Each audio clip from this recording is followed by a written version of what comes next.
memang bukan saja membantu pasukan kebangsaan, tapi dah banyak kali dengan Matt Davis. Sepak bola Malaysia tamat. Timnas sudah di-ban. 7 pemain disangsi 12 bulan.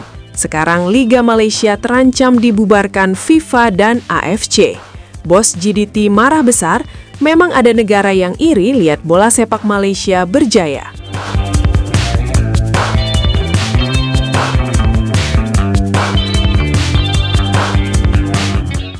Bayangkan, satu negara yang selama ini teriak, bola sepak kita sedang naik, liga kita paling stabil di Asia Tenggara, kita sudah jauh melangkah. Hari ini, semua klaim itu sedang diuji habis-habisan. Karena yang sedang dihadapi Malaysia sekarang bukan kritik netizen, bukan sindiran rival, tapi FIFA dan AFC langsung. Kita mulai dari fakta paling keras dulu. Timnas Malaysia sedang berada dalam sanksi. Federasi mereka masuk pengawasan serius. Dan yang paling mengejutkan, 7 pemain dijatuhi sanksi hingga 12 bulan. Ini bukan hukuman ringan, ini bukan salah administrasi kecil. Ini indikasi pelanggaran berat yang dianggap mencederai integritas sepak bola. Kalau FIFA dan AFC sudah menjatuhkan sanksi ke pemain, artinya kasus ini sudah melewati tahap rumor, sudah ada laporan, sudah ada investigasi, dan sudah ada kesimpulan awal. Masalahnya tidak berhenti di situ, karena sekarang ancaman yang jauh lebih besar muncul ke permukaan. Liga Malaysia terancam dibubarkan. Bukan ditunda, bukan dikoreksi, tapi dibekukan bahkan di-reset. Ini adalah skenario terburuk dalam buku hukuman FIFA.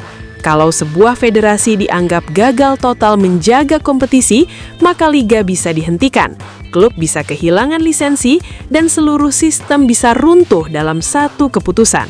Bayangkan dampaknya, klub-klub bubar, pemain kehilangan kontrak, sponsor menarik diri, hak siar menghilang, dan ranking Asia jatuh bebas. Semua yang dibangun bertahun-tahun bisa lenyap dalam hitungan bulan. Di tengah situasi panas ini, satu suara paling keras datang dari satu nama besar, Bos Johor Darul Takzim, pemilik klub paling dominan di Malaysia. Klub yang selama ini dijadikan simbol kejayaan sepak bola mereka. Dia marah besar, pernyataannya tajam dan emosional.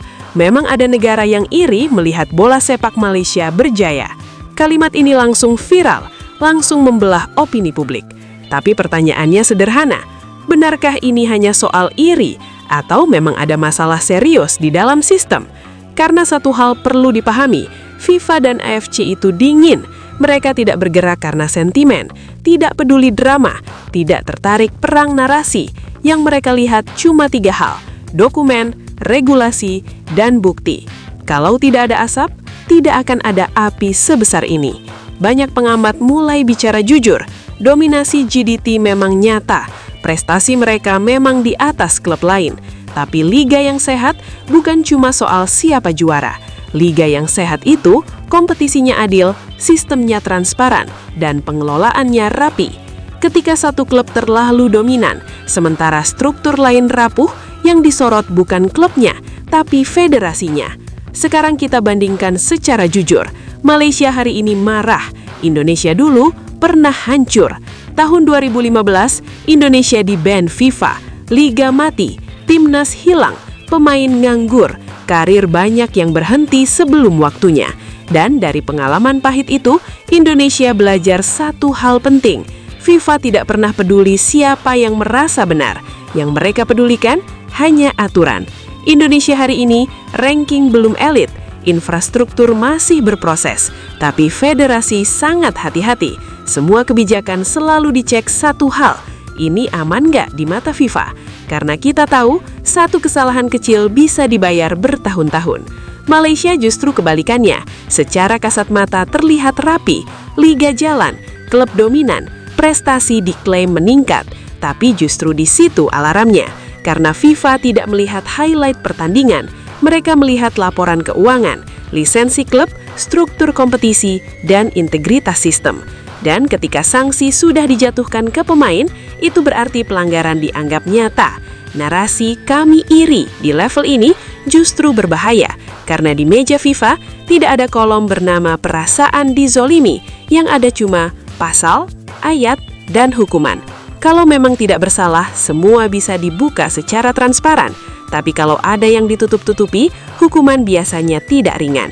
Sekarang kita bicara dampak regional. Kalau Malaysia benar-benar di-ban atau liganya dibekukan, peta kekuatan Asia Tenggara berubah. Slot kompetisi bisa bergeser dan negara lain otomatis diuntungkan. Ini bukan konspirasi, ini mekanisme sepak bola modern. Siapa lengah, disingkirkan. Indonesia hari ini memilih jalan aman, pelan, sering dikritik, tapi patuh. Karena satu pelajaran sudah tertanam kuat, lebih baik lambat, asal tidak dihukum. Malaysia sekarang sedang berdiri di persimpangan, introspeksi atau terus menyerang dengan emosi, karena FIFA tidak pernah kalah oleh narasi, yang kalah selalu federasi yang salah langkah. Kalau nanti keputusan akhir keluar dan sanksinya ringan, Malaysia bisa bernafas lega. Tapi kalau sanksinya berat, hari ini akan dikenang sebagai awal kejatuhan terbesar dalam sejarah sepak bola Malaysia. Bukan karena negara lain, bukan karena iri, tapi karena sistem yang gagal menjaga dirinya sendiri. Dan di sepak bola modern, kesalahan seperti itu tidak pernah dihukum setengah-setengah.